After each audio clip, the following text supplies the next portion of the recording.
Assalamualaikum warahmatullahi wabarakatuh Kang Bro. Ketemu lagi dengan Iwan beneran Kang Mas. Cak, setelah lama sekali ya, gila IWB juga nggak nyangka selama ini nggak posting atau upload video Cak. Jadi memang kebetulan pas ada yang namanya holiday dari MotoGP, kok dilalah IWB juga sedang holiday juga Cak. Jadi cukup lama kita nggak bahas mengenai race, kita nggak bahas mengenai motor, tapi tenang Mas, Iwan beneran is back bahasanya Cak. Nggak hanya Marquez yang is back, tapi Iwan beneran juga is back. Jadi teman-teman, kita pada video ini akan membahas mengenai tentunya ya pembalap merah putih Veda Eka Pratama yang sudah nyampe, yang sudah datang ke Silverstone. Ini adalah sebuah sirkuit legendaris yang tentunya kita akan coba bedah seperti apa sih potensi dari Veda. Dan teman-teman, memang informasi kita dapatkan Veda sudah fresh, Veda akan mencoba untuk fight back, dan Veda akan mencoba untuk mengejar pembalap di depannya. Tentunya ya, itu adalah harapan kita, itu adalah sebuah cita-cita yang kita akan support seperti apa nantinya. Apapun yang akan diraih oleh Veda, kita akan support. Nah, teman-teman, balapan Silverstone bukanlah balapan yang mudah, Cak. Karena dari data yang kita bedah, dari pertama hingga ya, kalau kita lihat dari kemenangan dan juga all time record, bahkan juga best pool ya, teman-teman, rata-rata memang yang menguasai di sini ya, itu adalah para pembalap KTM. Tapi jangan salah Cak, karena jika kita lihat dari data sini juga bahwa base race lap itu diraih oleh pembalap Honda. Jadi kalau kita melihat dari sana, seharusnya Veda bisa mencoba mengoptimalkan data. Ya walaupun saya harus tahu bahwa Veda ini baru pertama di Silverstone. Ini adalah sebuah sirkuit yang legendaris. Kembali lagi itu legendaris, tapi juga sirkuit yang baru pertama akan coba dicicipi oleh Veda. Yang artinya apa Mas? Yo, artinya berarti memang Veda zero untuk data dari buat dia sendiri maksudnya saya, tapi tentunya Honda punya data banyak ya, dan kita harapkan nantinya walaupun informasi yang kita sudah share kemarin ya, kita juga interview Veda bahwa data pembalap lainnya belum tentu bisa cocok digunakan oleh Veda karena karakteristik dari riding style-nya, kemudian juga habit untuk braking-nya, open throttle-nya itu berbeda. Tapi tetap Cak, itu adalah data, itu adalah modal untuk mencoba menggunakan data tersebut, coba untuk ya diaplikasi pada saat di hari pertama. Nah, teman-teman di WP yakin nantinya di hari pertama hari Jumat ya, bahwa Veda akan mencoba untuk mempelajari dulu seperti apa. Dan tentunya Cak, juga nggak afdol kalau kita nggak membedah apakah Silverstone ini cocok buat Veda. Apakah Silverstone ini akan memberikan ya semacam hasil yang bagus ya buat Veda. Tentunya nggak afdol kalau kita nggak bedah detailnya seperti apa, dan WP sudah siapkan buat sampean Cak. Detail sektor per sektornya, tikungannya. Dan ternyata Cak, kita coba melihat dari layoutnya, maka kita bisa simpulkan bahwa Silverstone ini bukanlah sirkuit yang gampang. Silverstone ini adalah sirkuit yang demanding dan tidak banyak istirahat, walaupun sebenarnya tidak terlalu sebrutal Asen Cak. Tapi informasi kita dapatkan bahwa Silverstone akan lebih menguras tenaga dibandingkan dengan race sebelumnya. Nah teman-teman, inilah data yang sudah siapkan bersama semuanya sebagai gambaran. Dan ini dia Silverstone dan Veda Eka Pratama, potensinya sama itu saja di sini, Cak. Cak, tak kenal maka tak sayang. Oleh karena itu sebelum kita membedah seperti apa potensi Veda Eka Pratama, pembalap asal Gunung Kidul ini untuk mencoba merangsak ke Silverstone, tentunya nggak afdol kalau kita tidak mencoba untuk melihat seperti apa sih detail dari Silverstone, Cak. Jadi teman-teman, IWB sudah siapkan kesampaian presentasi yang sangat jelas di sini, di mana IWB katakan ini adalah sebuah sirkuit legendaris, 18 tikungan, 4 sektor dengan kunci sukses, kecepatan, ketepatan, dan keberanian Veda. Nah teman-teman semuanya, sebelum kita membedah seperti apa potensi Veda, perkenankan IWB untuk memberikan gambaran kesampaian seperti apa sih sirkuit yang dikatakan legendaris ini, di mana Silverstone sirkuit ternyata jika kita melihat analisa tikungan per tikungan, ini adalah sebuah sirkuit yang cukup tricky dan juga menguras tenaga. Sekali lagi dikatakan sirkuit ini demanding, sehingga tentunya Cak, secara fitnessnya dan juga fisiknya termasuk juga settingan dan juga konsumsi ban yang diprediksi bakal boros banget Cak, kalau tidak di manage dengan sangat baik. Nah teman-teman, Silverstone memiliki total length atau panjang mencapai 5,9 km atau setara dengan 3,67 miles. Pembalap maksudnya harus mampu memprediksi segalanya, bagaimana dengan behavior bannya, dan bagaimana pula dengan temperatur nanti akan sangat berpengaruh pada saat nge-push Dan jika kita lihat dari total untuk lebar dari aspal juga termasuk bukannya lebar banget tapi juga nggak sempit-sempit amat, di mana lebar aspal mencapai 15 meter dan juga longest stride. Nah teman-teman, ini yang menarik Cak ya, walaupun secara kalkulasi lurusnya bukanlah yang paling panjang Cak, kan di sana ada Mugello, juga ada beberapa sirkuit yang lebih panjang lurusnya, tapi untuk Silverstone ini juga tidak kita katakan pendek, karena di sana mencapai 770 meter. Atau jika kita kalkulasi, maka teman-teman pembalap akan melakukan braking di 600 meteran dan tentunya ini sudah cukup panjang untuk ukuran sirkuit yang biasa kita lihat di MotoGP. Nah, teman-teman, yang menarik bagi IWB adalah kombinasi. Nah, ini dia Cak, kombinasi tikungannya Cak. Di mana tikungan ke kanan itu mencapai 10 dan ke kiri 8. Sehingga total tikungan untuk sirkuit Silverstone ini mencapai 18 tikungan. Nah, teman-teman, kalau kita melihat komposisi tikungannya, maka bisa kita simpulkan bahwa sirkuit di Inggris ini ternyata termasuk ya lumayan balance ya.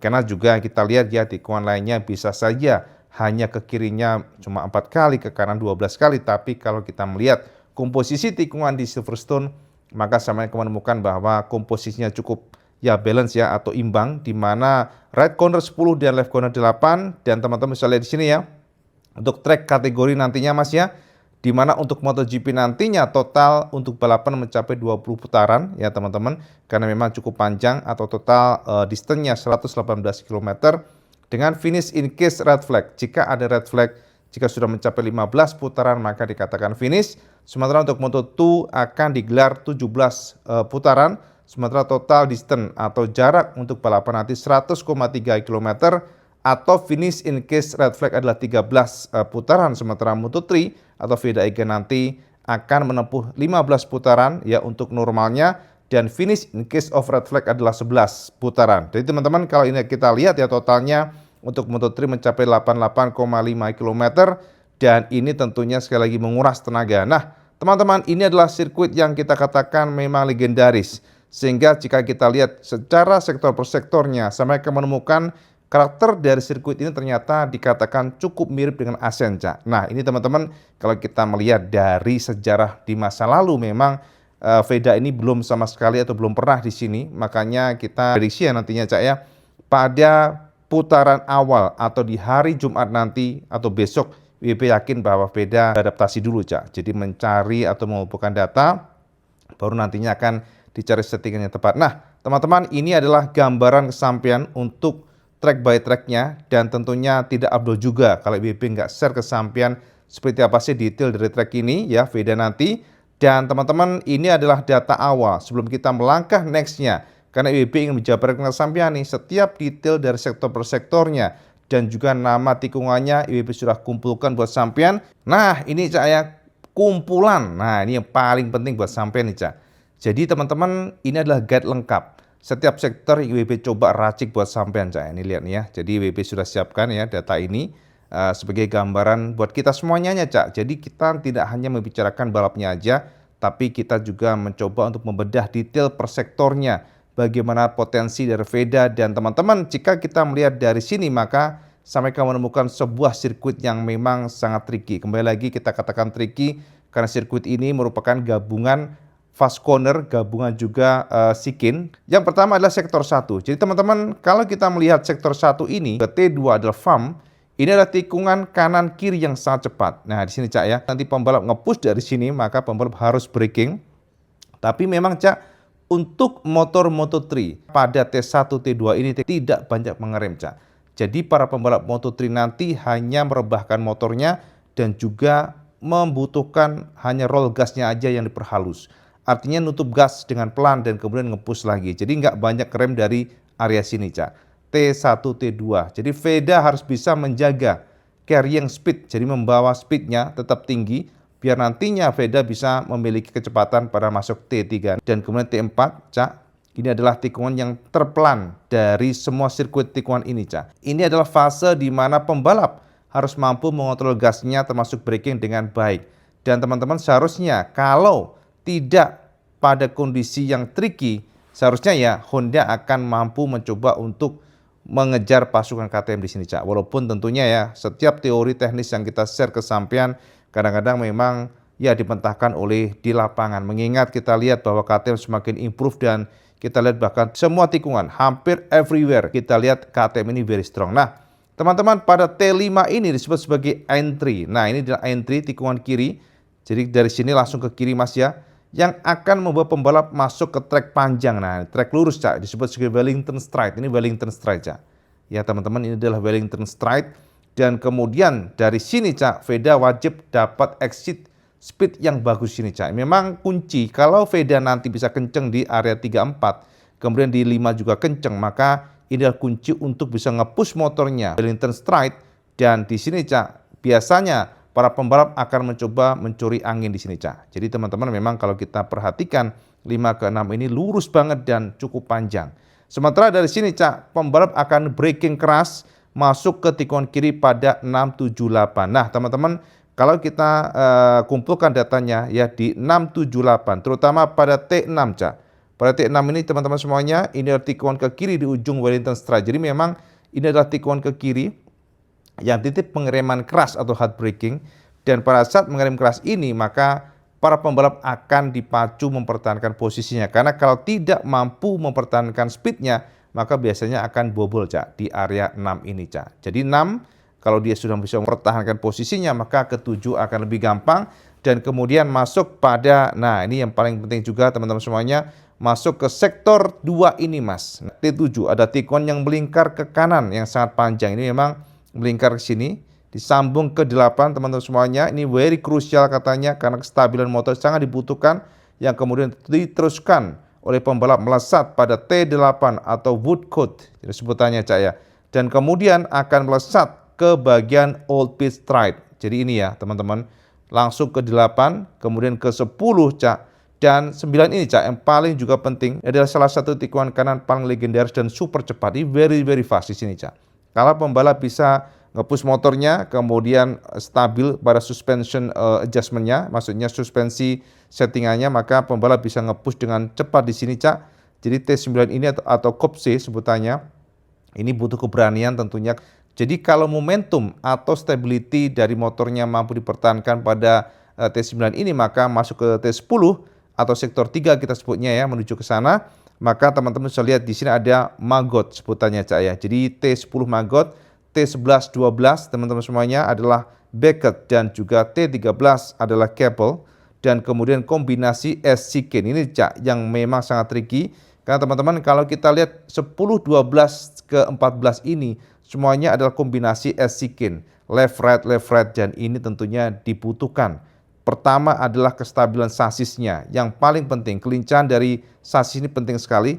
Dan seharusnya kalau kita lihat dari masa lalu, memang Honda saat ini memang sedikit kalah dibandingkan dengan KTM. Tapi kelincahan sasis dari NSF 250 RW itu terkenal, sehingga diharapkan nanti pada chicane tersebut maka Veda bisa mempertahankan atau lebih nge-push di sana Cak. Dan teman-teman kalau kita perhatikan dari masa lalu pula, Veda ini sangat ahli untuk perpindahan dari posisi tubuhnya pada chicane cepat dan juga presisi. Jadi teman-teman, ini adalah stride yang cukup panjang, yang kemudian juga dikombinasikan dengan T15 ya teman-teman. T15 ini di sini Cak ya, ini adalah vale sebutannya Cak, pengereman keras dari top speed turunan teman-teman semuanya, dan sedikit bumpy informasinya, sangat rawan membuat ban depan terkunci jika terlalu agresif. Jadi teman-teman memang tidak gampang tentunya untuk mempertahankan kecepatannya di sini Cak. Kemudian diteruskan ke T17 dan kemudian T18 teman-teman semuanya. Dan ini adalah kombinasi tikungan lambat yang memutar ke kanan sebelum akhirnya menyambut garis finish.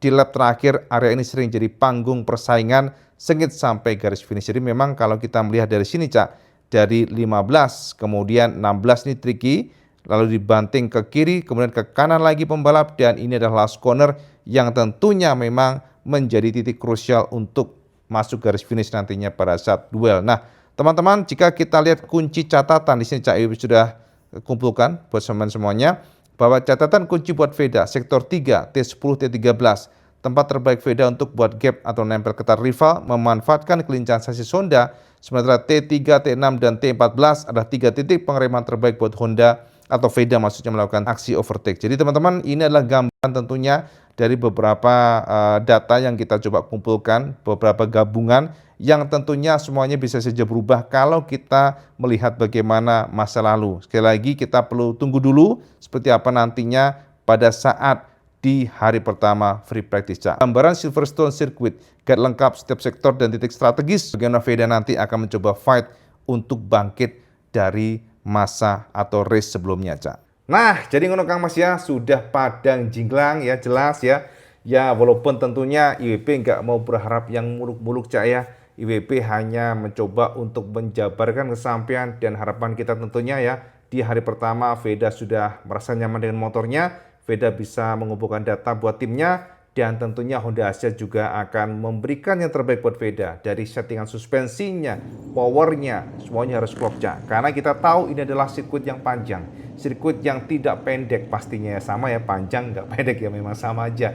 Dan tentunya, Cak, dengan kombinasi ya, ini cukup diuntungkan ya dengan tikungan yang kita lihat kombinasinya kan ada 18 tikungan, dan ternyata kombinasinya juga cukup balance, Cak ya, 10 dan 8. Sehingga kalau kita melihat dari sana, maka sebenarnya manajemen ban seharusnya akan lebih mudah ya dibandingkan dengan kombinasi yang nggak balance. Karena kadang-kadang asimetris, di mana tikungannya 12 ke kanan, sementara 4 ke kiri itu kan waduh mengerikan sekali. Jadi teman-teman semuanya, gambaran sampai semuanya tentang VEDA seperti itu, dan juga tikungan per tikungan seperti itu. Dan kalau kita melihat dari sana, maka fix teman-teman. Yang harus dilakukan oleh VEDA adalah pertama, adaptasi di hari pertama. Yang kedua, coba nge-push dan jangan sampai kedodoran, dan kalau bisa langsung masuk ke Q2. Itu adalah kunci, Cak, kalau memang bisa. Dan kemudian jika memang memungkinkan, kalau bisa ya start di posisi 5 besar paling enggak. Front row lah. Kalau sudah startnya di depan, maka akan lebih mudah untuk menjaga kondisi ban. Itu yang pertama. Yang kedua adalah untuk menjaga pastinya ya ritme balapan, karena tidak akan banyak diganggu oleh pembalap lainnya. Jadi teman-teman semuanya, kita nggak muluk-muluk sekali lagi, tapi biarkanlah kita pantau seperti apa. IWP juga akan share kesampaian detail seperti apa nantinya jalannya free practice dan juga jalannya race nantinya. Walaupun mohon maaf sebelumnya kalau IWP mungkin nggak bisa sempurna, Cak. Nggak bisa sempurna nanti untuk videonya, karena sekarang kita atau IWP sekarang ada di luar kota ya, teman-teman semuanya sedang holiday lah Mas ya. Jangan kerja terus katanya. Jadi mungkin IWP hanya menggunakan perangkat yang seadanya aja, handphone ya. Jadi mohon maaf kalau mungkin nggak banyak insertion atau mungkin tidak sempurna sekali lagi. Jadi teman-teman, kita akan coba share kesampaian. Apapun itu kita akan pantau seperti apa VEDA besok ya teman-teman. Termasuk juga Marquez ya, Cak. Karena memang kita dapatkan informasi Mark ya dari analisa akan sedikit kesulitan di Silverstone. Walaupun dari sejarah belakangnya dia bagus, tapi karena keterbatasan fisiknya. Kembali lagi keterbatasan fisiknya yang memang akan mengganggu Marquez ya. Mengingat ini adalah sebuah sirkuit yang demanding ya Silverstone ini, jadi seharusnya memang agak berpengaruh dibandingkan dengan sirkuit sebelumnya. Ini sedikit spill mengenai Marquez.